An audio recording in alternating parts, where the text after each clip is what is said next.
Hello दोस्तों, स्वागत है आपका लक्ष्मण कोचिंग क्लासेस में। मैं लक्ष्मण भार्गव आपका बहुत बहुत स्वागत करता हूं। दोस्तों, आज के वीडियो में हम लोग एसपीडी जेके की बुक के सामान्य अध्ययन के पार्ट 2 के बारे में बात करेंगे।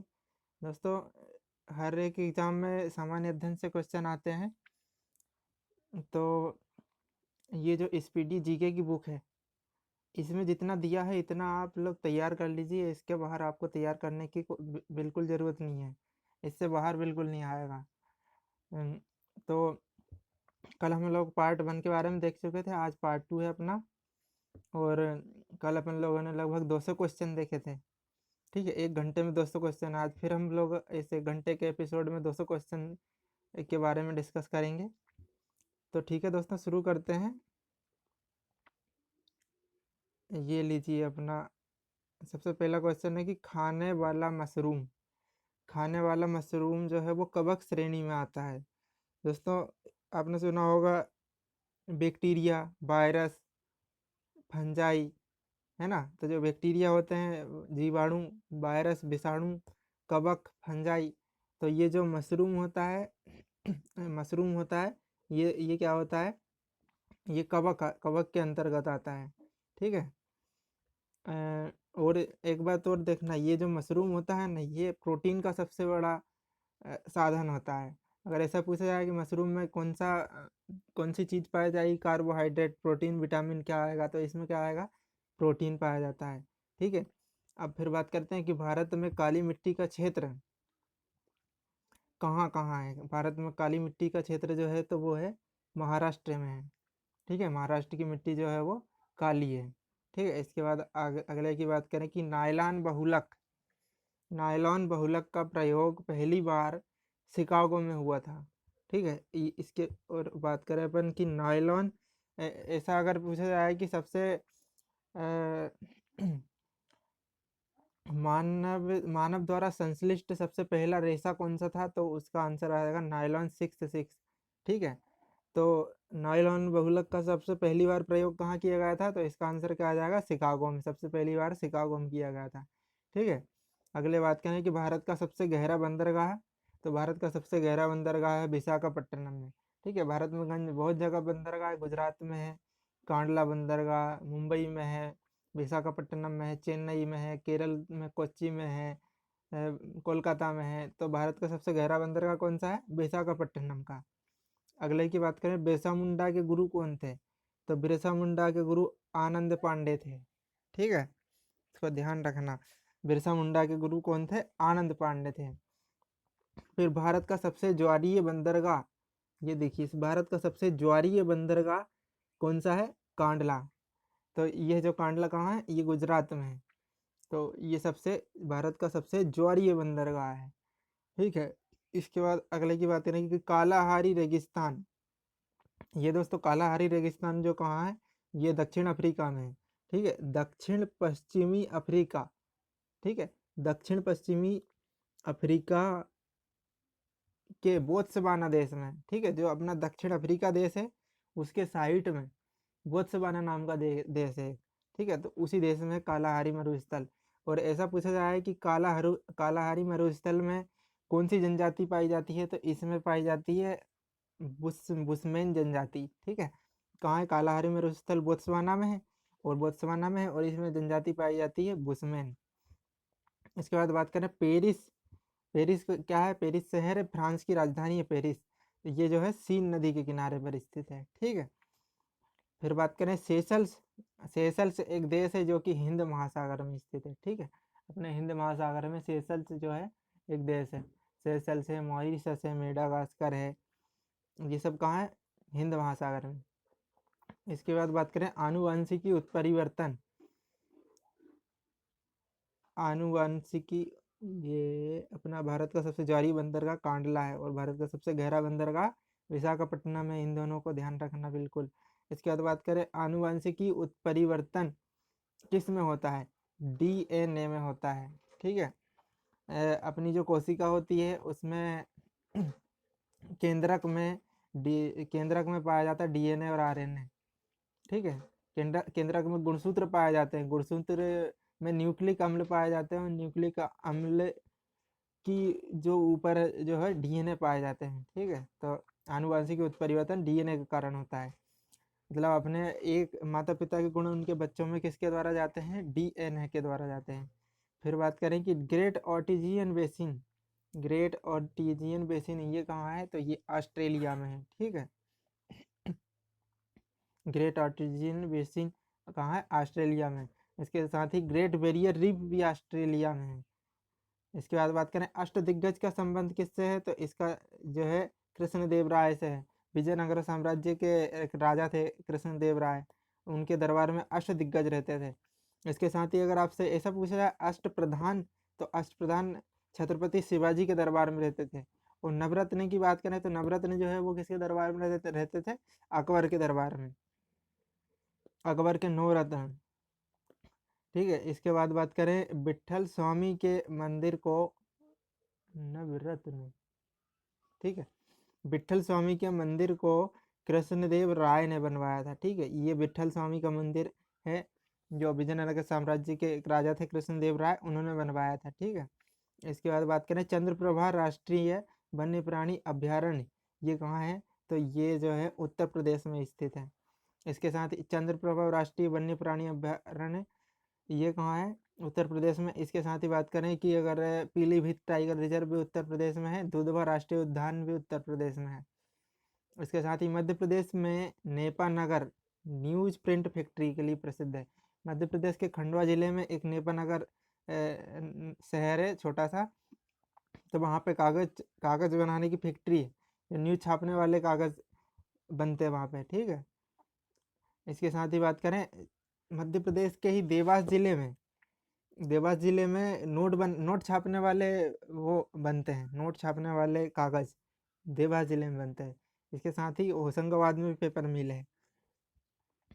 इसके बाद बात करें हैदराबाद तथा सिकंदराबाद जुड़वा शहर कहलाते हैं, हैदराबाद तथा सिकंदराबाद जुड़वा शहर कहलाते हैं, ठीक है। इसके साथ ही आगे बात करें चंद्रप्रभा राष्ट्रीय वन्य प्राणी अभ्यारण्य कहाँ है, उत्तर प्रदेश में है। मध्य प्रदेश में नेपानगर न्यूज प्रिंट फैक्ट्री के लिए प्रसिद्ध है। हैदराबाद और सिकंदराबाद को जुड़वा शहर कहते हैं।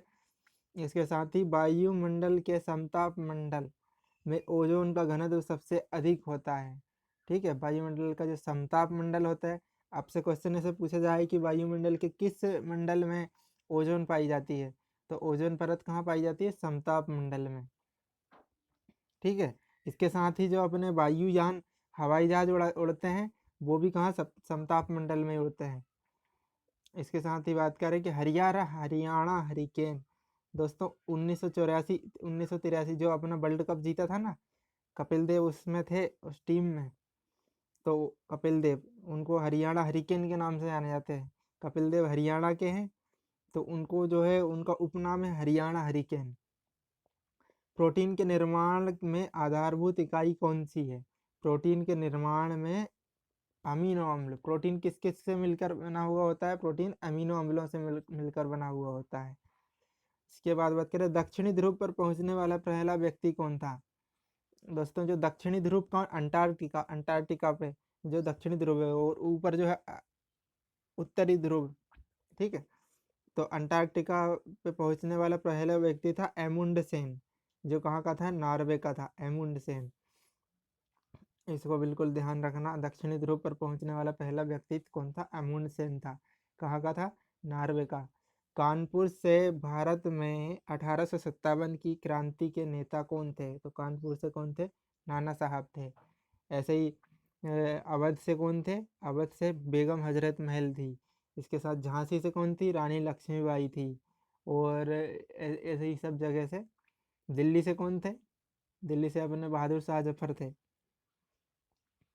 भारत के सम्राट थे वो तो ठीक है। इसके बाद बात करें भारत में सबसे बड़ा नदी मुख, भारत में सबसे बड़ा नदी मुख कौन सी नदी का है, तो इसका आंसर आ जाएगा हुगली नदी का, ठीक है, हुगली नदी का। भारत का सबसे बड़ा नदी मुख किसका, मतलब जो कौन सी नदी सबसे ज़्यादा चौड़ी होकर जो ख़त्म होती है, तो उसका आंसर आ जाएगा हुगली नदी का। हुगली नदी कहाँ, पश्चिम बंगाल में बहती है। गंगा नदी की जो पश्चिम बंगाल में गंगा नदी पहुँचने के बाद एक धारा गंगा नदी से ऐसी निकल जाती है, कलकत्ता से होते हुए गंगा नदी के साइड साइड में, वो तो हुगली नदी कहलाती है वो। और इसके बाद बात करें कि संघीय सरकार के खर्चे को नियंत्रित करने का अधिकार किसको है, तो इसका संघीय सरकार के खर्चे को नियंत्रित करने का अधिकार संसद को है। ठीक है, मतलब जो अपनी केंद्र सरकार है उसके खर्चे को कौन नियंत्रित करता है, तो संसद नियंत्रित करती है। एकमात्र केंद्र शासित राज्य दिल्ली में उच्च न्यायालय स्थित है। एकमात्र केंद्र शासित राज्य में दिल्ली में उच्च न्यायालय स्थित है। हाँ, मतलब कि जो भारत में कितने 28 राज्य और 8 केंद्र शासित प्रदेश है, तो जिनमें से केवल दिल्ली एक 8 केंद्र शासित प्रदेशों में से केवल दिल्ली एक ऐसा केंद्र शासित प्रदेश है जिसमें कि हाई कोर्ट स्थित है। बाकी की जैसे कि अंडमान निकोबार की बात करें तो वो जो है कोलकाता हाई कोर्ट के अंतर्गत आ जाता है। इसके साथ ही अपन उसकी बात करें जम्मू कश्मीर, जम्मू कश्मीर में भी आवाज आएगा इसका कि जम्मू कश्मीर हाई कोर्ट है। जम्मू कश्मीर पहले राज्य था, अब केंद्र शासित प्रदेश बन गया जम्मू कश्मीर और लद्दाख। इसके साथ ही ये जैसे दमन द्वीप है, दादर नगर हवेली है, पुडुचेरी है और लक्षद्वीप है, तो इनमें सब में क्या है कि ये किसी न किसी राज्य के अंतर्गत, न्यायिक क्षेत्र के अंतर्गत आते हैं, उनमें जो है हाई कोर्ट स्थित नहीं है। इसके बाद बात करें सिलिकॉन के क्रिस्टल की आकृति जो होती है वो पिरामिडीय होती है। सिलिकॉन के क्रिस्टल की आकृति पिरामिडीय होती है। ठीक है, जो सिलिकॉन होता है, सिलिकॉन अपना सिलिकॉन का परमाणु क्रमांक कितना होता है, सिलिकॉन का 14 होता है, तो इसकी आकृति कैसी होती है, पिरामिडीय होती है।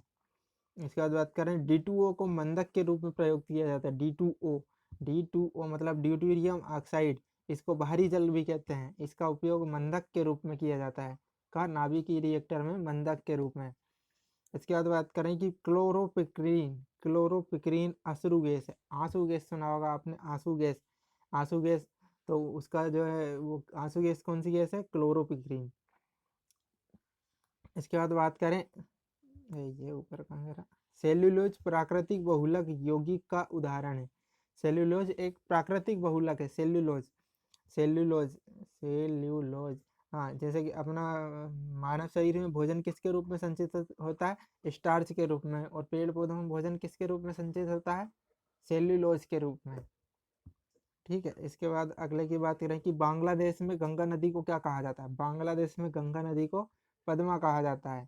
ऐसे दोस्तों, इधर से गंगा नदी आती है, बांग्लादेश में पहुंचती है, उसको पद्मा कहते हैं। ऐसे ही इधर से ये गंगा नदी जैसी बांग्लादेश में जाती है। ठीक है, और इधर से जो है ब्रह्मपुत्र नदी आती है बांग्लादेश में। जैसी ब्रह्मपुत्र नदी आती है उसको मेघना, वो जमुना कहते हैं, जमुना कहने लगते हो। वो जैसे ही गंगा नदी और ब्रह्मपुत्र नदी दोनों मिल जाती है, गंगा और जमुना दोनों मिल जाती है, तो गंगा, इसका नाम हो जाता है पद्मा। और थोड़े आगे और जाके फिर इधर से एक नदी आके मिल जाती है,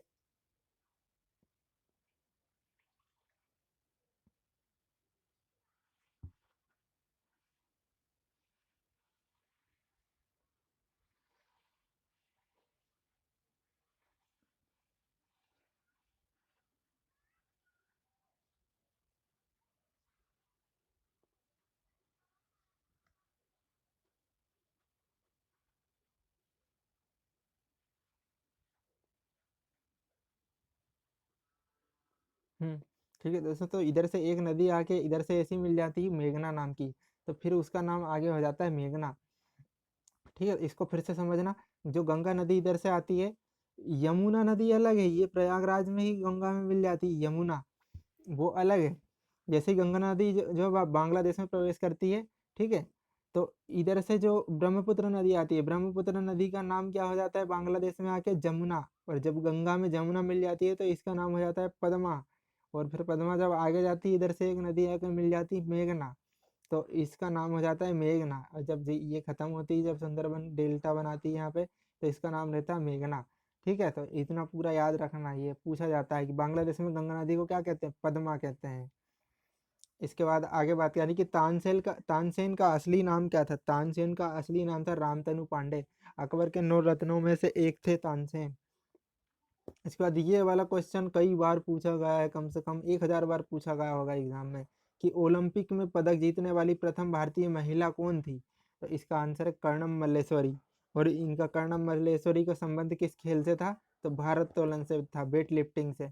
वेट लिफ्टिंग में अभी टोक्यो ओलंपिक में मीराबाई चानू ने सिल्वर पदक जीत के लाई है। ठीक है, तो ओलंपिक में पदक जीतने वाली प्रथम भारतीय महिला अगर पूछे तो वो जाएगी कर्णम मल्लेश्वरी। इन्होंने कौन सा पदक जीता था? कांस्य पदक जीता था। इसके साथ ही अगर ऐसा पूछा जाए कि ओलंपिक में सिल्वर पदक जीतने वाली पहली भारतीय महिला, तो उसका नाम हो जाएगा पीवी सिंधु। ठीक है, फिर आगे चलते हैं। त्रिविम दृष्टि सांप में पाई जाती है। त्रिविम दृष्टि सांप में पाई जाती है, मतलब जो है सांप जो है वो तीनों ओर देख सकता है। अपन जो है ऐसे सीधे ही देख सकते हैं, सांप जो है इधर भी देख सकता है, इधर भी देख सकता है, उसकी दृष्टि तीनों ओर फैलती है। ठीक है, त्रिविम दृष्टि पाई जाती है सांप में। इसके बाद आगे बात करें, प्रोटॉन और इलेक्ट्रॉन के मध्य का अनुपात क्या होता है? प्रोटॉन और इलेक्ट्रॉन के द्रव्यमानों का अनुपात। ठीक है, तो प्रोटॉन का द्रव्यमान क्या होता है?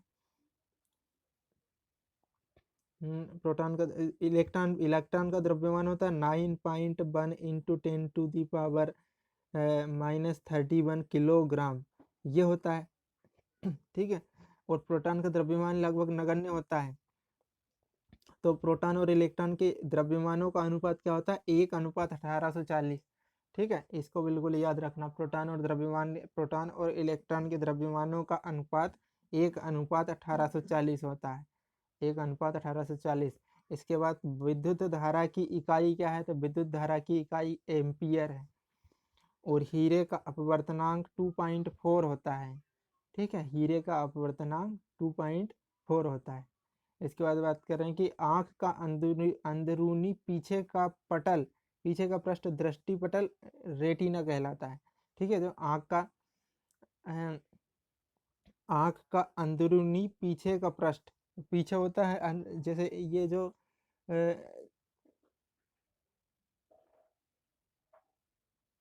ये जो दिखता है आपको ऐसे एक छोटा छोटा सीधा सीधा, उसको बोलते हैं रेटिना। ठीक है, इसके बाद आगे बात करते हैं कि एस्प्रीन एनाल्जेसिक होता है। एस्प्रीन एस्प्रीन की बात करें तो एस्प्रीन क्या होता है? एनाल्जेसिक होता है। ये किसका? साइंस का क्वेश्चन है। इसके बाद अगले की बात करें, हड़प्पा काल का सर्वाधिक पूज्य जानवर कौन सा था? तो कुबड़दार सांड होता था, वो हड़प्पा काल में सर्वाधिक पूज्य होता था। ठीक है, इसके साथ ही बात करें कि किसी वस्तु पर बिना टूटे विकृत होने की क्षमता क्या कहलाती है? किसी वस्तु पर बिना टूटे विकृत होने की क्षमता द्रव्य अवस्था कहलाती है। जैसे कोई वस्तु है, वस्तु को मान लो जल ले लो, तो जल को अगर विकृत करना है तो उसको बिना तोड़े विकृत किया जा सकता है ना। द्रव्य अवस्था, जल है, दूध है, कुछ भी है, तो उनको बिना टूटे विकृत किया जा सकता है। ऐसे अगर ऐसे पेन की बात कर लें तो पेन को अगर विकृत करना है या इसको ऐसे मोड़ना है तो वो तोड़ना पड़ेगा, तब जाके टूटेगा। ठीक है, इसके बाद बात करें कि किसी अर्धचालक की चालकता उसके ताप के बढ़ने से बढ़ती है। किसी अर्धचालक, जैसे अर्धचालक है कोई जर्मेनियम सिलिकॉन है, तो उनकी जो चालकता है ना वो ताप बढ़ने के साथ बढ़ती है। ठीक है, किसी वस्तु का बिना टूटे विकृत होने की क्षमता को क्या कहते हैं? द्रव्यावस्था कहते हैं। अर्धचालक की चालकता ताप बढ़ने से बढ़ती है। और कास्टिक सोडा का रासायनिक सूत्र NaOH होता है। कास्टिक सोडा का, इसको जो NaOH को कास्टिक सोडा कहते हैं। साथ ही अगर KOH आ जाए, KOH को क्या बोलते हैं? Caustic potash. ठीक है, इसको सोडियम हाइड्रॉक्साइड भी कहते हैं, सोडियम हाइड्रॉक्साइड। इसके साथ बात करें, फलों में मीठे स्वाद का कारण फ्रक्टोज होता है। फ्रक्टोज शर्करा पाई जाती है फलों में, जिसके कारण फल जो है मीठे लगते हैं। ऐसे फल जिनके बीच जो जैसे फल जो होते कच्चे होते हैं तो उनमें फ्रक्टोज शर्करा नहीं पाई जाती, इसलिए वो मीठे नहीं लगते। जब वो पक जाते हैं तो उनमें क्या होता है? पक जाते हैं तो उनमें फ्रक्टोज शर्करा पाई जाती है, तो वो मीठे लगते हैं।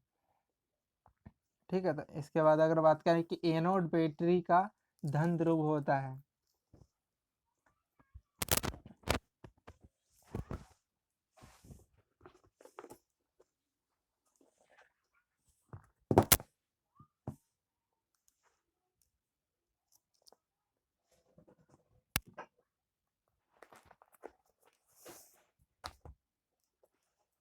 ये क्या तो कैसा कैसा हो रहा है। तो एनोड, तो जो बैटरी होती है उसमें दो ध्रुव होते हैं, एनोड और कैथोड, एनोड और कैथोड।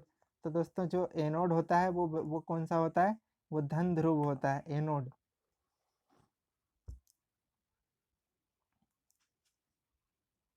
एनोड जो होता है ना वो धन ध्रुव होता है, ठीक है। एनोड धन ध्रुव होता है और कैथोड जो होता है वो ऋण ध्रुव होता है, ठीक है। एनोड जो होता है वो धन होता है और कैथोड जो होता है वो ऋण होता है। आपने ये केमिस्ट्री में देखा होगा, पढ़ा भी होगा कि जो एनोड पे धनायन होते हैं और कैथोड पे ऋण आयन होते हैं, ठीक है। इसके बाद बात करें, भारत में सर्वप्रथम संपूर्ण भारतीय फिल्म किसने बनाई थी 1913 में, राजा हरिश्चंद्र 1913 में बनाई गई थी, ठीक है। राजा हरिश्चंद्र नाम की फिल्म थी, भारत की पहली फिल्म कौन सी थी, राजा हरिश्चंद्र। लेकिन ये जो है बोलती फिल्म नहीं थी, ठीक है, इसमें सिर्फ चित्र ही चित्र दिखाए जाते थे।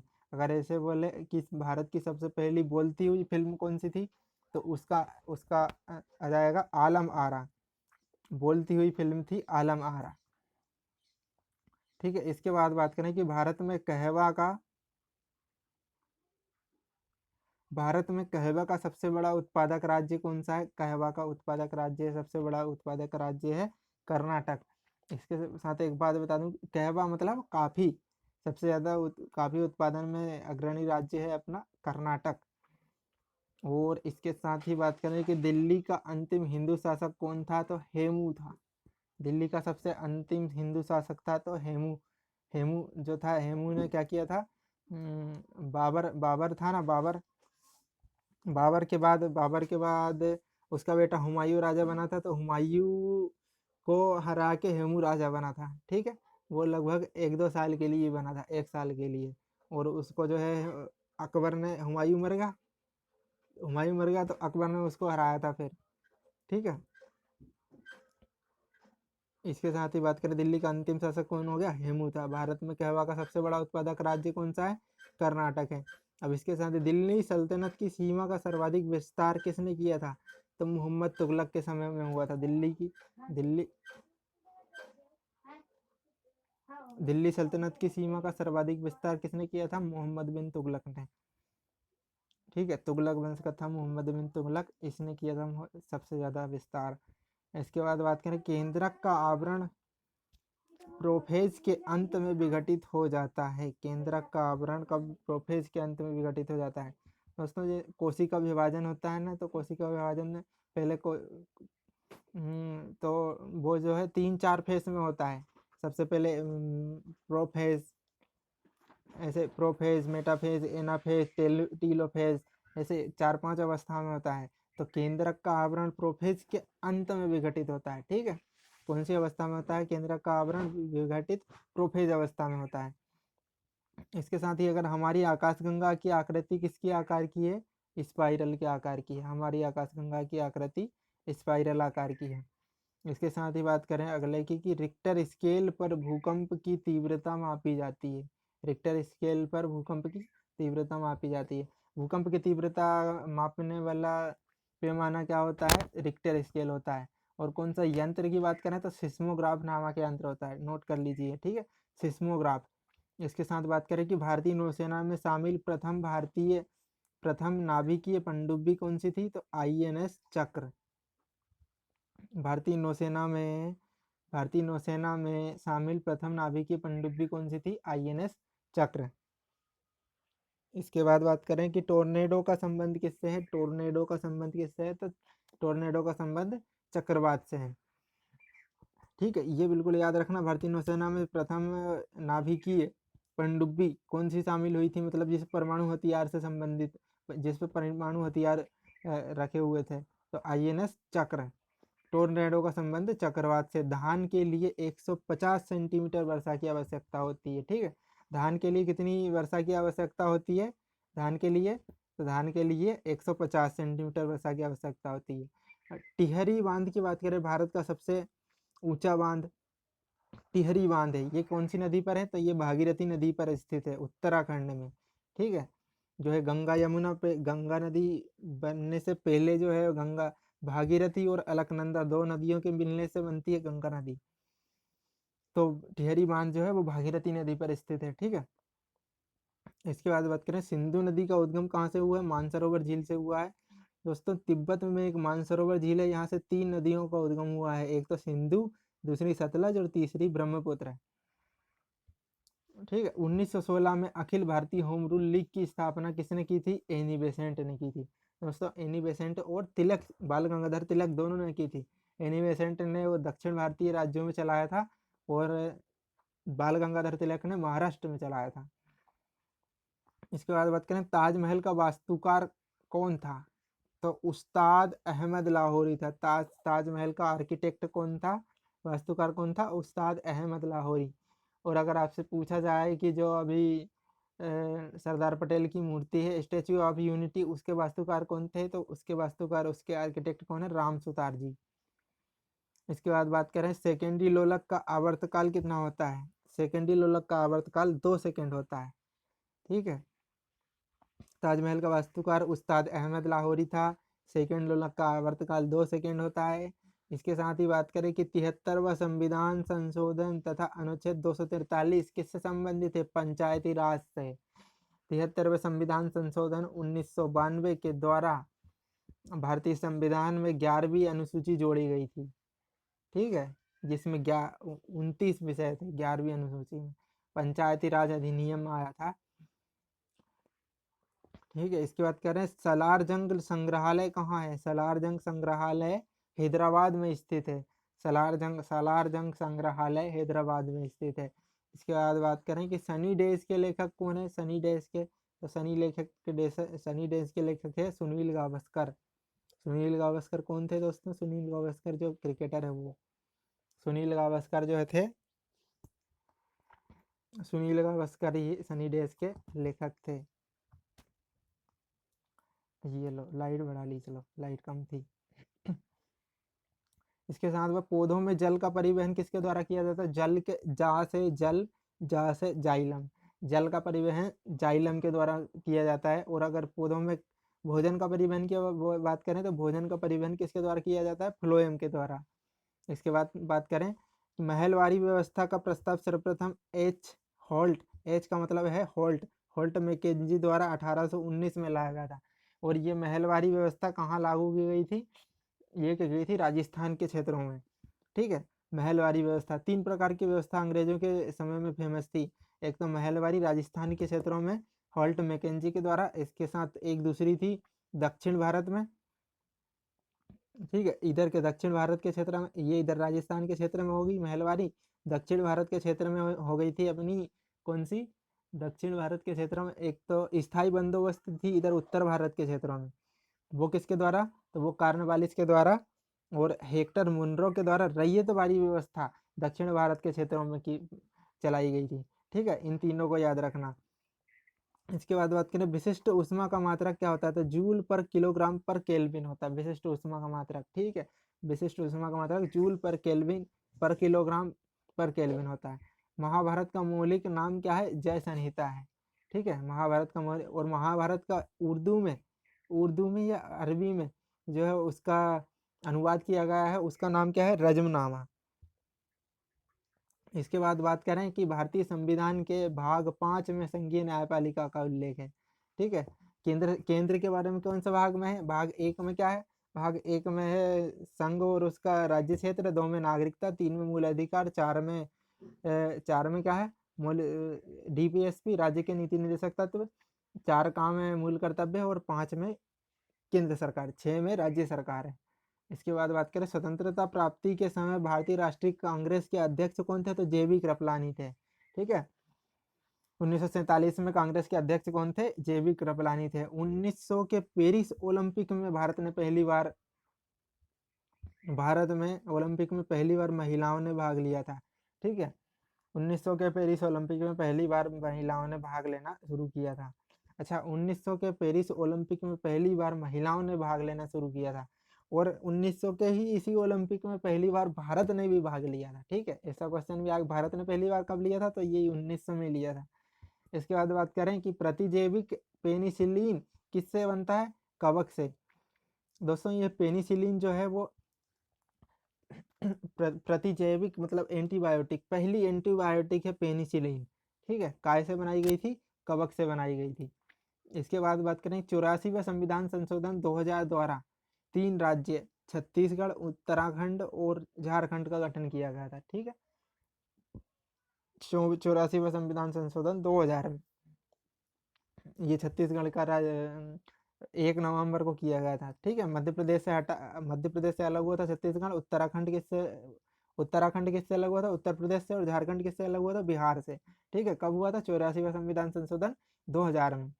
इसके बाद बात करें माई गर्लहुड, ये किसकी आत्मकथा है? तो ये है तस्लीमा नसरीन की। ठीक है, माई गर्लहुड ये किसकी आत्मकथा है? तो इसके लेखक है तस्लीमा नसरीन। इसके बाद बात करें राष्ट्रीय आपातकाल के समय लोकसभा का कार्यकाल अधिकतम कितना बढ़ाया जा सकता है? अधिकतम बढ़ाया जा सकता है 1 वर्ष। ठीक है, एक बार बढ़ा देंगे 1 वर्ष, फिर एक बार बढ़ा देंगे, ऐसे ऐसे करके बढ़ाते जाएंगे, लेकिन एक बार में अधिकतम कितना बढ़ाया जा सकता है? 1 वर्ष बढ़ाया जा सकता है।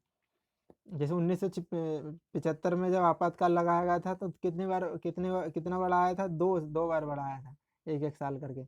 लोकसभा अध्यक्ष और उपाध्यक्ष की अनुपस्थिति में इसकी अध्यक्षता लोकसभा अध्यक्ष द्वारा चुने गए पीठासीन अधिकारियों के पैनल का कोई सदस्य करता है। ठीक है, यह बात याद रखना।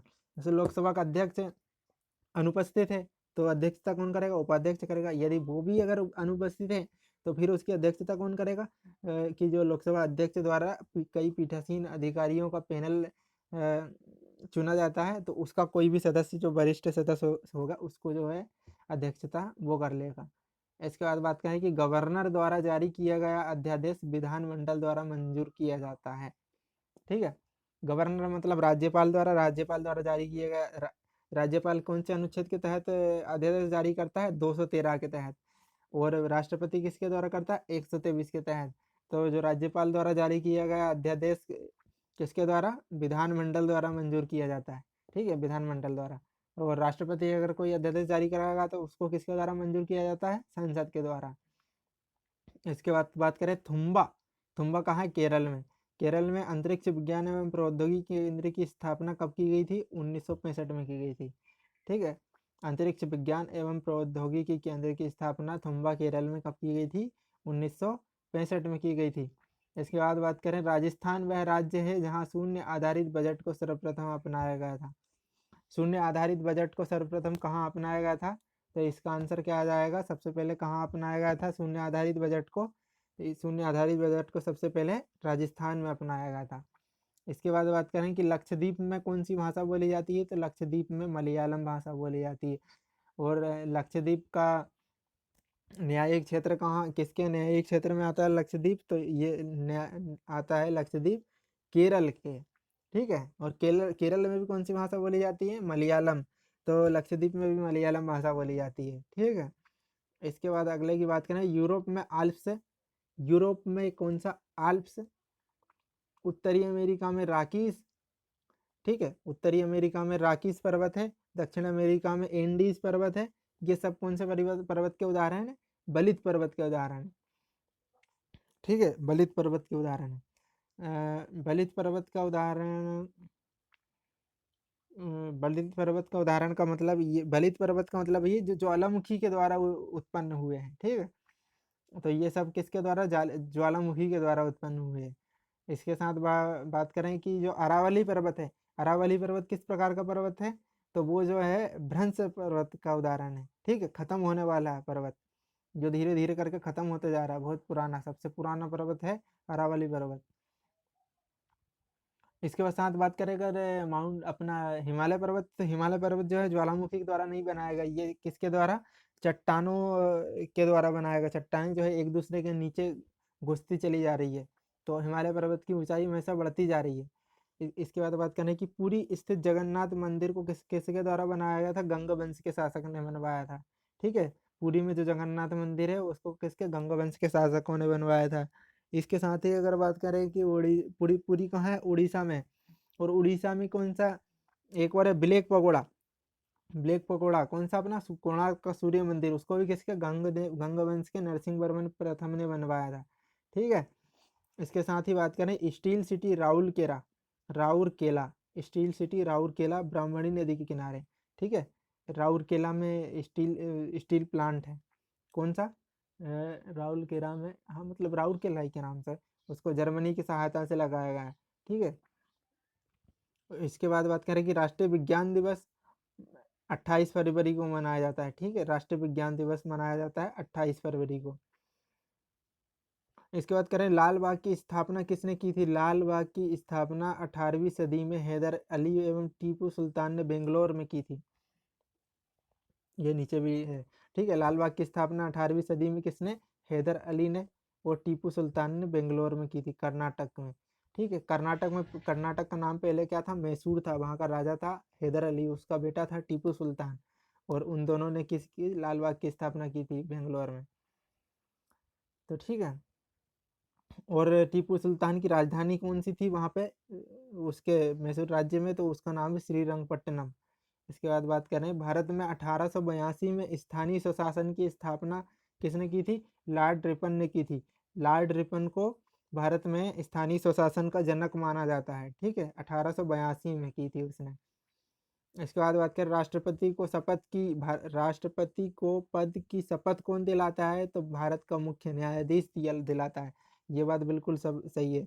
भारत के अधिकतर लोगों को जो है संवैधानिक पद जो होते हैं उनको शपथ कौन दिलाता है? राष्ट्रपति दिलाता है। लेकिन भैया राष्ट्रपति को कौन शपथ दिलाता है? भारत का मुख्य न्यायाधीश, ठीक है। और मुख्य न्यायाधीश को शपथ कौन दिलाता है? राष्ट्रपति। राष्ट्रपति को मुख्य न्यायाधीश को राष्ट्रपति।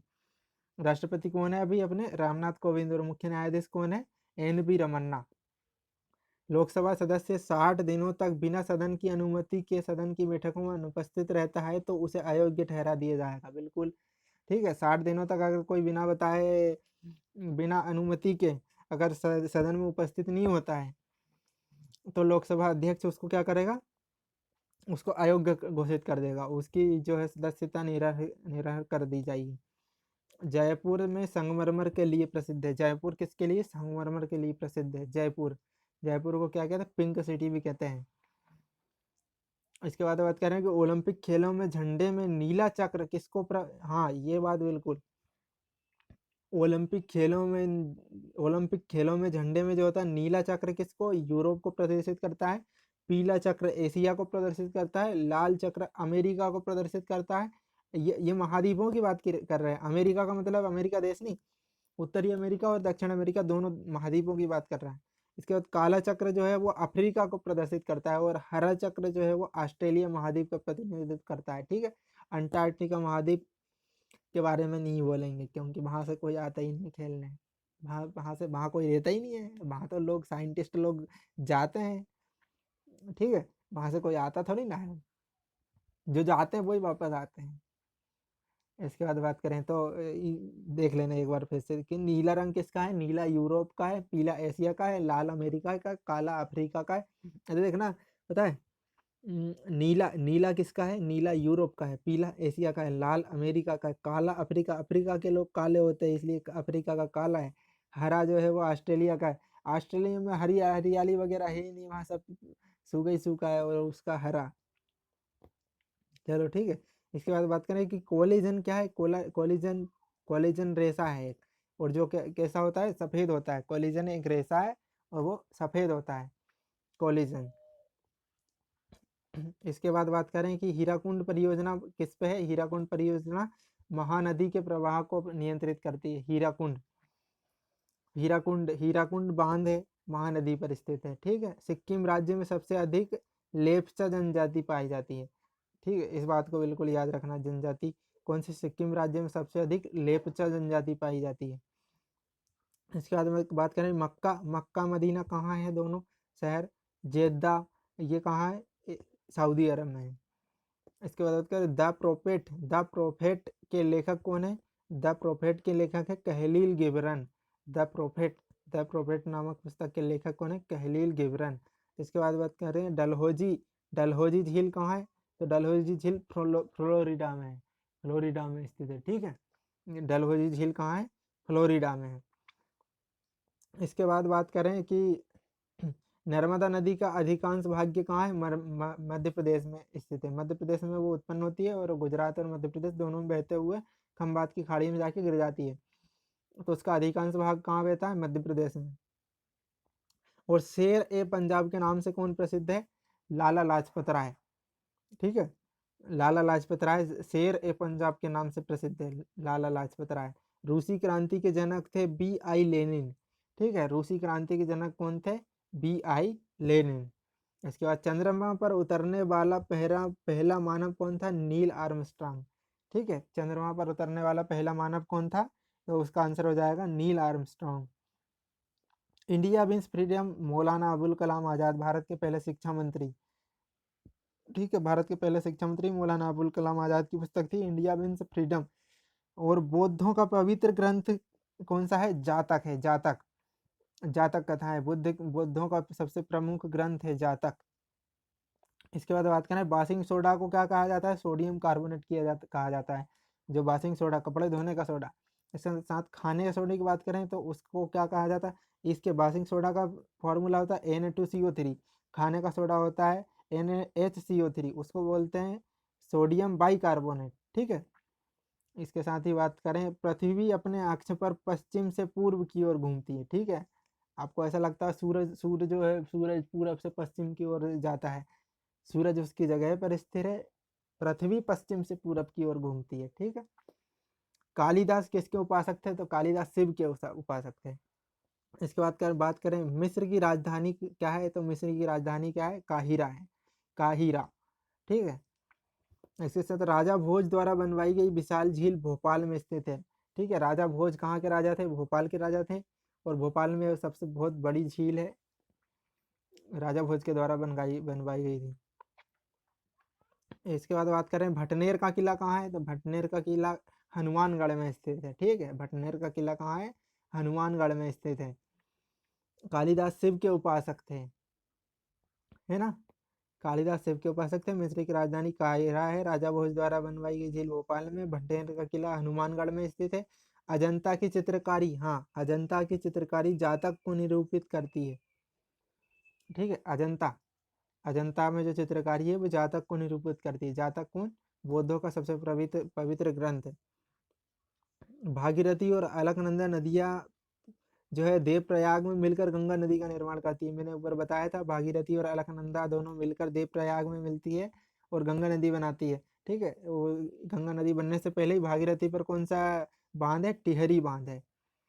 ठीक है, भारत में दक्षिण पश्चिम मानसून भारत में दक्षिण पश्चिम मानसून वापस लौटते समय तमिलनाडु के तट पर वर्षा करती है। जो दक्षिण पश्चिम मानसून होता है, जो ऐसे जाके वापस जब लौटता है तब वो तमिलनाडु के तट पर वर्षा करता है ना।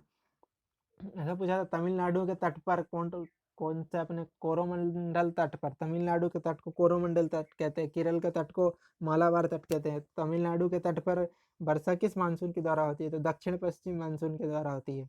इसके बाद बात करें मोहम्मद गोरी कहाँ का शासक था? तो गजनी का था। ठीक है, मोहम्मद गोरी गजनी का शासक था। कहाँ? गजनी कहाँ है? अफगानिस्तान में। इसके बाद बात करें बालू पत्थर टूटती फूटती चट्टान का रूपांतरण है। बालू पत्थर जो है वो किससे बनते हैं? चट्टानों के टूटने फूटने से बनते हैं। इसके बाद बात करें मध्य प्रदेश में सबसे अधिक अनुसूचित जनजातियां रहती है। अगर शेड्यूल ट्राइब की बात करें, ट्राइब्स जो जनजातियां हैं वो सबसे अधिक कहाँ रहती है? मध्य प्रदेश में रहती है। और अनुसूचित जाति की बात करें, शेड्यूल कास्ट की, तो वो कहाँ रहती है? उत्तर प्रदेश में सबसे ज़्यादा है। देखा, इसके बाद बात करें मक्का। मक्का क्या है? खरीफ की फसल है। गेहूं काई की फसल है, रबी की। गेहूं, चना, जौ, ये सब काई की फसल है, रबी की। मक्का काई की है, मक्का, धान, ये खरीफ की फसल है। और तरबूज वगैरह जायद की फसल है। इसके बाद पृथ्वी के करोड़ की त्रिज्या 3400 किलोमीटर है। ठीक है, पृथ्वी के करोड़ की त्रिज्या कितनी है? 3400 किलोमीटर। पृथ्वी की त्रिज्या नहीं पूछ रहा, वो करोड़ की त्रिज्या। पृथ्वी में ये ऐसे करोड़ है। इसके बाद ये मेंटल है, ये बाहर, सबसे बाहर क्या है फिर? भूपर्पटी है। 3 परत है ऐसे पृथ्वी के। तो ये करोड़ की त्रिज्या पूछ रहा है, कोर की, अंदर वाले भाग की, 3400 किलोमीटर। इसके बाद सूर्य से आने वाली अल्ट्रावायलेट किरणों को कौन? ओजोन गैस अवशोषित कर लेती है। इसके बाद बात करें असम का पुराना नाम क्या है? असम का पुराना नाम है कामरूप। ठीक है, असम का पुराना नाम कामरूप है। इसके बाद बात करें बंगाल का प्राचीन नाम क्या है? बंगाल का प्राचीन नाम है गोंड। ठीक है, बंगाल का प्राचीन नाम है गोंड, असम का प्राचीन नाम कामरूप। इसके बाद बात करें, मन्नार की घाटी बंगाल की खाड़ी में स्थित है। ठीक है, मन्नार की घाटी कहाँ स्थित है? बंगाल की खाड़ी में स्थित है। अ, इसके बाद मन्नार की खाड़ी भी है, कहाँ है वो? भारत और पाकिस्तान नहीं, भारत और श्रीलंका के बीच में मन्नार की खाड़ी है। तो वो भी किसके अंतर्गत ही है? बंगाल की खाड़ी में ही है। बंगाल की खाड़ी पूरे उसको कहते हैं। अर्जेंटीना की राजधानी क्या है? ब्यूनस आयर्स है। इसके साथ एशियाई देश लेबनान की राजधानी क्या है? बेरूत है। अर्जेंटीना की राजधानी ब्यूनस आयर्स है। एशिया के देश लेबनान की राजधानी क्या है? बेरूत है। ये लेबनान की राजधानी बेरूत आईएमपी है, क्योंकि अभी पता है यहाँ पे अमोनियम नाइट्रेट का विस्फोट हो गया था, तो वहाँ का एक बंदरगाह, पूरा लेबनान का बंदरगाह ध्वस्त होगा, खत्म। इसके बाद बात करें, जिप्सम उत्पादन में अग्रणी राज्य राजस्थान है। भारत में अगर जिप्सम उत्पादन की बात करें तो सबसे ज्यादा कहाँ होता है? राजस्थान में होता है। इसके साथ बात करें, पिपली घाट दर्रा कहाँ है? तो अरावली पर्वतमाला में। सबसे पुराना पर्वत कौन सा है? अरावली पर्वत। और अरावली पर्वत में क्या? पिपली घाट दर्रा है। इसके बाद करें, कुंद्रेमुख ना कर्नाटक में है। कुंद्रेमुख, कुंद्रेमुख नागरहोल नेशनल पार्क भी है। तो ये कुंद्रेमुख काय के लिए? लोहा के लिए प्रसिद्ध है, कर्नाटक में है। और कर्नाटक और काय के लिए? कर्नाटक की कोलार की खान सोने के लिए प्रसिद्ध है। भारत में युद्ध टैंक आवाड़ी में बनाए जाते हैं। भारत में अगर युद्ध टैंक की बात करें, जो अपने टैंक है, लड़ाई में लड़ते ना, टैंक, सेना, जो टैंक बड़े, तो वो कहाँ बनाए जाते हैं? युद्ध टैंक आबाड़ी में बनाए जाते हैं। इसके बाद बात करें, सिक्किम की प्रमुख जातियाँ। अभी पूछा था अपने ऊपर, सिक्किम में कौन सी जाति है? लेप्चा जाति। अभी ऊपर एक क्वेश्चन आया था, सिक्किम की प्रमुख जाति कौन सी है? लेप्चा और भोटिया। सबसे ज्यादा लेप्चा जनजाति रहती है सिक्किम में। युद्ध टैंक आबाड़ी में बनाया जाता है। कुंद्रेमुख लोहा के लिए प्रसिद्ध है। जिप्सम के उत्पादन में अग्रणी राज्य राजस्थान है। ठीक है, पिपली घाट दर्रा कहाँ है? अरावली पर्वतमाला में। इजराइल की संसद को, इजराइल की पार्लियामेंट को नीसेट कहते हैं। ठीक है, भारत के संसद को क्या कहते हैं? संसद। इजराइल की संसद को कहते हैं नीसेट। अमेरिका की संसद को कांग्रेस कहते हैं। पाकिस्तान की संसद को शोरा कहते हैं। इसके साथ नेपाल की संसद को अगर बोलें तो राष्ट्रीय पंचायत कहते हैं। बांग्लादेश की संसद को क्या कहते हैं? बांग्लादेश की संसद को जातीय पंचायत कहते हैं। इसके साथ जापान की संसद को क्या कहते हैं? जापान की संसद को डाइट कहते हैं। इसके साथ ही अगर बात करें रूस की, तो रूस की संसद को ड्यूमा कहते हैं। इसके साथ अपन बात करें अगर अपने स्वीडन की, तो स्वीडन की संसद को रिक्सडोम कहते हैं। तो ये इतनी सब आप नोट कर लीजिए इनको। ठीक है, जो मैंने बताई इतनी सारी, ये सब बिल्कुल। ईरान की संसद को क्या कहते हैं? ईरान की संसद को, चलो ठीक है, अब इतनी बहुत है। इसके बाद आगे बात करें, चंद्रशेखरन समिति का संबंध किससे है? तो शेयरों से संबंधित है। शेयर नहीं, शेयर, शेयर मार्केट। चंद्रशेखर समिति का संबंध शेयर मार्केट से है। अभिनव भारत के संगठनकर्ता कौन थे? अभिनव भारत, बी डी सावरकर, विनायक दामोदर सावरकर, ये थे अभिनव भारत के संगठनकर्ता। अभिनव भारत का गठन इन्होंने किया था। अम्ल नीले लिटमस को लाल कर देता है। ठीक है, और जो क्षार होता है वो लाल लिटमस पेपर को नीला कर देता है। शिवाजी के समय में भूमि कर रैयतवाड़ी व्यवस्था पर आधारित थी। ठीक है, तो जो दक्षिण भारत के राज्य थे उनमें, दक्षिण भारत के राज्यों में इधर क्या है? ये महाराष्ट्र भी, ये महाराष्ट्र में ही तो थे शिवाजी, पुणे तरफ। तो ये सब काय में आते हैं? ये रैयतवाड़ी व्यवस्था में आते हैं। इधर वाले महलवाड़ी व्यवस्था में आते थे। इधर वाले उत्तर भारत के, राजस्थान वाले महलवाड़ी, इधर वाले स्थायी बंदोबस्त। ठीक है, तीन प्रकार की व्यवस्था उस समय थी। तो शिवाजी के समय कौन से थे? रैयतवाड़ी व्यवस्था थी शिवाजी के समय में। सोडा वाटर बनाने के लिए CO2 गैस प्रयोग की जाती है। सोडा वाटर बनाने के लिए CO2 गैस प्रयोग मिलाई जाती है। इसके बाद पित्त रस की बात करें तो ये यकृत से स्त्रावित होता है, स्त्रावित होता है। ठीक है, पित्त रस पित्ताशय में आके इकट्ठा होता है। ठीक है, यकृत से स्त्रावित होता है। ठीक है, ये ऑप्शन में आएगा पित्ताशय सबसे पहले, फिर यकृत, फिर किडनी वगैरह। तो ऑप्शन पित्ताशय में तो लगा देना। यकृत से स्त्रावित होता है, पित्ताशय में आके तो इकट्ठा होता है। इसके बाद बात करें, मानव शरीर में जल की मात्रा कितनी है? तो 65 से लेकर 80% जल होता है। ठीक है, मानव शरीर में 65 से लेकर 80% तक जल होता है। जब कोई पिंड धनावेशित होता है तो वह इलेक्ट्रॉन का परित्याग करता है। जैसे कोई पिंड है, जैसे पिंड क्या है, जैसे ले लो सोडियम है, सोडियम ने एक इलेक्ट्रॉन का त्याग किया तो उस पर धनावेश लग जाता है, ठीक है। ग्रहण किया तो उस पर ऋण आवेश लग जाता है, तो जब वो धनावेशित होता है तो मतलब उसने इलेक्ट्रॉन का त्याग किया है। इसके बाद बात करें सामान्य रूप से परमाणु संख्या द्वारा तत्व के गुणों को पता चलता है, ठीक है। परमाणु, इसके परमाणु क्रमांक के आधार पर ही पता चलता है उसके गुण, वो धातु होगा, अधातु होगा, गैस होगा, क्या होगा, ये सब उसके परमाणु संख्या, परमाणु क्रमांक के आधार पर ही पता चलता है। इसके बाद बात करें कि नाभिकीय विखंडन में एक भारी नाभिक टूटने से दो या दो से छोटे नाभिकों का निर्माण होता है, बिल्कुल ठीक है। और नाभिक की संलयन में दो या दो से अधिक छोटे नाभिक मिलकर एक भारी नाभिक का निर्माण करते हैं। एक एथलीट को त्वरित ऊर्जा, जो एथलीट होते हैं, जो खिलाड़ी होते हैं, उनको त्वरित ऊर्जा प्राप्त करने के लिए कार्बोहाइड्रेट लेते हैं वो, ठीक है। कार्बोहाइड्रेट लेने से उनको जो है वो तुरंत ऊर्जा प्राप्त हो जाती, त्वरित ऊर्जा। प्रथम अंतरिक्ष यात्री कौन था? यूरी गागरिन था। यूरी गागरिन ये था, रूस का व्यक्ति था, ये सबसे पहले अंतरिक्ष में गया था। कब से? 12 अप्रैल 1961 को ये अंतरिक्ष में गया था, इसलिए अंतरिक्ष यात्री दिवस भी मनाया जाता है 12 अप्रैल को। कन्याकुमारी शहर कहाँ है? ये कन्याकुमारी तमिलनाडु में है, ठीक है। कन्याकुमारी ये बिल्कुल कोने पे है, तो तमिलनाडु में है या केरल में है, ये कंफ्यूजन में आ जाता है, तमिलनाडु में है, ठीक है। इसके बाद बात करें भारत का पहला रिमोट सेंसिंग सैटेलाइट बेकानूर से छोड़ा गया था, ठीक है। भारत का पहला रिमोट सेंसिंग सैटेलाइट कहाँ कहाँ से छोड़ा गया था? तो यह बीकानूर से छोड़ा गया था। भारत का पहला रिमोट सेंसिंग सैटेलाइट बीकानूर से छोड़ा गया था। एबीक एबीक विथ गांधी, एबीक विथ गांधी के लेखक कौन है? Louis Fisher. लुइस फिशर ने क्या किया था? एक हफ्ता गुजारा था गांधी जी के साथ में, तो उस पर एक पुस्तक लिख दी, एबीक विथ गांधी, ठीक है। तो लुइस फिशर है, ठीक है। भारत का पहला रिमोट सेंसिंग उपग्रह कहाँ से लॉन्च किया था? बीकानूर से लॉन्च किया था। एबीक विथ गांधी के लेखक कौन है? लुइस फिशर थे। कंप्यूटर में किसी शब्द का मापक किसके द्वारा होता है? बिट्स के द्वारा। कंप्यूटर में किसी शब्द का मापक किसके द्वारा होता है? बिट्स के द्वारा, ठीक है। इसके बाद बात करें कि कर्नाटक का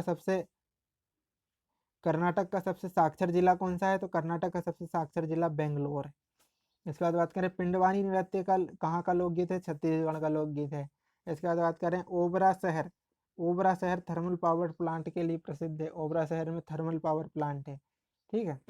पेनाल्टी थ्रो शब्द किससे संबंधित है? ये वाटर पोलो, वाटर पोलो एक गेम है, उसमें पेनाल्टी थ्रो लगता है। वाटर पोलो से खेल से संबंधित है पेनाल्टी थ्रो। इसके बाद बात करें संविधान के अनुच्छेद 63 के अनुसार भारत का एक उपराष्ट्रपति होगा। अनुच्छेद 52 में लिखा है कि भारत का एक राष्ट्रपति होगा, 63 में लिखा है भारत का एक उपराष्ट्रपति होगा, ठीक है। इसके बाद बात करें कबीर के गुरु कौन थे? तो कबीर के गुरु थे रामानंद, ठीक है। कबीर के गुरु कौन थे? रामानंद थे। भारत की राष्ट्रीय टीम ने वर्ष 1950 में विश्व कप फुटबॉल के लिए क्वालिफाई किया था। भारत की फुटबॉल टीम ने फुटबॉल फीफा वर्ल्ड कप के लिए, जो फीफा वर्ल्ड कप होता है, 2018 में कहाँ हुआ था? रूस में हुआ था। जीता किसने था? फ्रांस ने जीता था। 2022 में कहाँ होगा? तो कतर दोहा में होगा। और इसके फीफा वर्ल्ड कप के लिए भारत की टीम ने 1950 में क्वालिफाई किया था, ठीक है, पहली बार। इसके साथ बात करें पश्चिमी नौसेना कमान का मुख्यालय कहाँ है? पश्चिमी नौसेना कमान का मुख्यालय कहाँ है? तो मुंबई में है, ठीक है, पश्चिमी का मुख्यालय। इसके बाद बात करें भारत में अंतरिक्ष आयोग एवं अंतरिक्ष विभाग की स्थापना कब की गई थी? भारत में अंतरिक्ष आयोग और अंतरिक्ष विभाग की स्थापना की गई थी 1972 में, ठीक है। कब की गई थी? 1972 में भारत में अंतरिक्ष आयोग और अंतरिक्ष विभाग की स्थापना 1972 में की गई थी। पश्चिमी नौसेना का मुख्यालय कहाँ है? मुंबई में है। फीफा वर्ल्ड कप में भारत की टीम ने कब क्वालिफाई किया था? 1950 में किया था। भारत की एंटी टैंक मिसाइल कौन सी है? नाग है, ठीक है। और नाग का हेलीकॉप्टर वर्जन है हेलिना, हेलिना, ठीक है। नाग नाग का नया जो एंटी टैंक मिसाइल है नाग, ठीक है, जो इंटीग्रेटेड मिसाइल डेवलपमेंट प्रोग्राम था 1983 में चालू किया गया था मिसाइल मैन अपने एपीजे अब्दुल कलाम के द्वारा। उसमें 5 मिसाइल बनाई गई थी, पृथ्वी, अग्नि, त्रिशूल, नाग और आकाश। 5 मिसाइल बनाई गई थी, तो उनमें से एक थी नाग। नाग का नया वर्जन है नगीना, और उसका हेलीकॉप्टर वर्जन है हेलिना। ठीक है। इसके बाद बात करें भारतीय थल सेना की उत्तरी कमान का मुख्यालय कहाँ है, तो भारतीय थल सेना की उत्तरी कमान का मुख्यालय उधमपुर में है। अभी अपन ने क्या नौसेना की पश्चिमी कमान की बात करी थी, उसका मुख्यालय कहाँ था, मुंबई में था। और जो भारतीय थल सेना की उत्तरी कमान का मुख्यालय कहाँ है, तो उधमपुर में है। इसके बाद बात करें भारत की प्रथम युद्धक मिसाइल कौन सी है, तो पृथ्वी है। ये जो पृथ्वी अभी पांच पांच इसको ऐसे याद कर लेना, पटना पटना 5 मिसाइल बनाई थी, पृथ्वी, अग्नि, त्रिशूल, नाग और आकाश। पहली मिसाइल थी कौन सी थी, पटना नहीं यार, पृथ्वी। ठीक है। भारतीय प्रतिभूति एवं विनिमय board, security exchange board of India की स्थापना 1988 में की गई थी, और इसके लिए अधिनियम कब आया था, इसके लिए अधिनियम आया था 1992 में। ठीक है, 1992 में अधिनियम आया था इसके लिए। इसके साथ ही सुंदर राजन समिति का संबंध किससे है, तो पेट्रोलियम से संबंधित है। सुंदर राजन समिति का संबंध पेट्रोल से संबंधित है।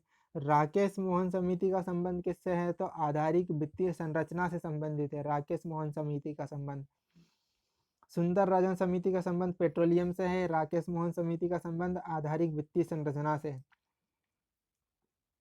ठीक है। शहरयार को सुंदर मूर्ख कहा जाता है, शहरयार को सुंदर मूर्ख कहा जाता है। सुंदर मूर्ख किसे कहा जाता है, तो शहरयार को कहा जाता है।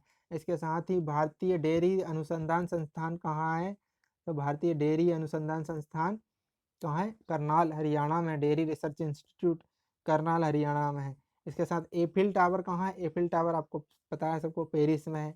मोहनजोदड़ो का ग्रेथ बाट धार्मिक रूप से इस्तेमाल किया जाता है। मोहनजोदड़ो का ग्रेथ बाट जो है वो धार्मिक रूप से इस्तेमाल किया जाता है। इसके साथ ही बात करें कि ऋग्वेद में सबसे पवित्र नदी कौन सी है, तो ऋग्वेद में सबसे पवित्र नदी जो है वो सरस्वती नदी है। ठीक है, जो कि अब जो है सरस्वती नदी तो समाप्त हो गई। गंगा, ऐसी गंगा आती है, गंगा फिर ऐसे यमुना आके मिलती है, और ऐसे ही एक सरस्वती नदी आके मिलती थी त्रिवेणी संगम प्रयागराज में, लेकिन अब सरस्वती नदी नहीं है। ठीक है। मौलिक रूप से खिलाफत आंदोलन एक धार्मिक आंदोलन था। खिलाफत आंदोलन कहाँ चला था, खलीफाओं ने चलाया था, और वही भारत में भी चला था। तो वो एक प्रकार से धार्मिक आंदोलन था। पृथ्वी की सतह से नीचे द्रवीभूत शैवाल जो सेल होते हैं, पृथ्वी की सतह से नीचे द्रवीभूत सेल जो होते हैं, उन सेलमूल क्या कहलाते हैं, मेग्मा कहलाते हैं। जैसे जो पृथ्वी की चट्टानों में नीचे जो ज्वालामुखी उत्पन्न होते थे, जो नीचे होता है ना सतह के नीचे, पृथ्वी की सतह के नीचे, उसको मेग्मा कहते हैं। और जब वो निकल के ऊपर ऐसे फैल जाता है तो उसे लावा कहते हैं। ठीक है, तो ये इसको क्या कहते हैं, मेग्मा, सेलसूल कहा जाता है, सेलमूल कहा जाता है। इसके बाद हरिप्रसाद चौरसिया, ये प्रश्न कल भी देखा था अपन ने, ये क्या है, प्रसिद्ध बांसुरी वादक है। इसके बाद बात करें विजय घाट, यमुना नदी के किनारे स्थित है। ठीक है, विजय घाट, विजय घाट क्या है, विजय घाट यमुना नदी के किनारे है। विजय घाट जो है लाल बहादुर शास्त्री के समाधि स्थल का नाम भी है। नियाग्रा जलप्रपात कनाडा अमेरिका की सीमा पर स्थित है। ठीक है, जो ग्रेट लेक है, 5 लेक है ना, 4-5 अमेरिका और कनाडा की सीमा पर स्थित, उनमें है नियाग्रा जलप्रपात। इसके बाद बात करें सुंदर लाल बहुगुणा का संबंध किससे है, चिपको आंदोलन से। चिपको आंदोलन को प्रारंभ किया था सुंदरलाल बहुगुणा ने। ठीक है। इसके बाद बात करें कि विद्युत बल्ब का फिलामेंट किस धातु का बना होता है, तो ये किसका बना हुआ होता है, टंगस्टन का। इसके बाद बात करें मानव निर्मित प्रथम संश्लिष्ट रेशा, मैंने शुरू में बताया था ये अभी कि मानव निर्मित सबसे पहला संश्लिष्ट रेशा कौन सा है, नायलॉन है। इसके बाद बात करें कि 95 डेसिबल से ऊपर की ध्वनि तीव्रता को व्यक्ति द्वारा नहीं सुना जाता। डेसिबल क्या है, ध्वनि नापने की इकाई है। 95 डेसिबल से अधिक तीव्रता की ध्वनि को मानव द्वारा नहीं सुना जा सकता। ओपेक क्या है, ओपेक तो organisation of petrol exporting country, तेल निर्यातक देशों का एक संगठन है। इसका मुख्यालय वियना, ऑस्ट्रिया की राजधानी वियना में, ऑस्ट्रेलिया नहीं, ऑस्ट्रिया, ऑस्ट्रिया देश है, उसकी राजधानी वियना में ओपेक का मुख्यालय है। भारत में अधिकांश अदृश्य बेरोजगारी कृषि में पाई जाती है। हाँ, भारत में अधिकांश अदृश्य बेरोजगारी जो दिखती नहीं है बेरोजगारी, वो कहाँ पाई जाती है, कृषि में। रूस और फिनलैंड के बीच की रेखा को मेन रहीन कहते हैं। ठीक है, भारत और चीन के बीच की रेखा को क्या कहते हैं, मैकमोहन रेखा। भारत पाकिस्तान के बीच की रेखा को क्या कहते हैं, रेड क्लिफ रेखा और अफगानिस्तान और पाकिस्तान के बीच की रेखा को कहते हैं डूरंड रेखा। अंतर्राष्ट्रीय मुद्रा कोष ब्रेटन वुड सम्मेलन की देन है। ब्रेटन वुड सम्मेलन हुआ था जिसमें IMF और वर्ल्ड बैंक की स्थापना की गई थी जिसके तहत। ठीक है। इसके बाद दोस्तों बात करें कि नीला व्हेल, ब्लू व्हेल जो है वो सबसे बड़ी जीवित स्तनपायी है। सबसे बड़ा स्तनधारी क्या है, तो ब्लू व्हेल मछली। ठीक है, मछली जो ब्लू व्हेल मछली है वो मछली नहीं है, वो क्या स्तनधारी है। इसके बाद एलिसा टेस्ट किया जाता है, एड्स रोग की जांच के लिए एलिसा टेस्ट किया जाता है। ठीक है। इसके बाद बात करें कि विश्व युवा दिवस कब मनाया जाता है, तो ये कब मनाया जाता है, 12 अगस्त को मनाया जाता है विश्व युवा दिवस। विश्व युवा दिवस मनाया जाता है 12 अगस्त को।